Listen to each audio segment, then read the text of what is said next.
Stop it! Kí lẹ fẹ́ kí ni mo ṣe fún yín? Kí lẹ fẹ́?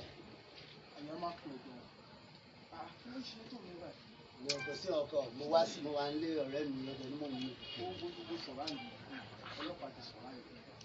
Ṣùgbọ́n tó bá ṣẹ́yìn tó fọ́ mi, á fi kan fọ́ ẹ lórí dànù. Kí ni mo ṣe fún yín náà? Ó ti àjù ọ̀nà. You. Kàn lè wọlé ní ìgbà lè wọlé ọ̀rẹ́ mi ẹni àrùn àwọn. Ṣé ní ṣáàtú ara? Come on! Wo tó bá ṣẹ́yìn tó fọ́ mi. Kàn lè. I know my right to. Oga, na the person dey inside o. Even though 6 of day, night day, everything dey. No, be my. Ọmọ kan tó ṣẹlẹ̀.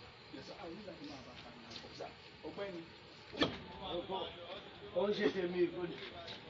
Mr. Mahmood. Ọmọ kan tó ṣẹlẹ̀. Wọ́n bọ́ yàwó gbọ́n ni. Ọgbẹ́ni. Ṣé o gbogbo sọ̀rọ̀ àyè ọlọ́pàá ló kún lẹ̀? Tó bá ṣẹ́ ní kí n fọ ni, a máa nìkan fọ́ orí ẹ̀.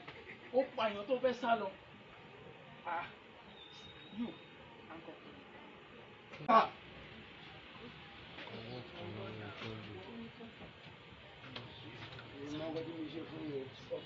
I know what you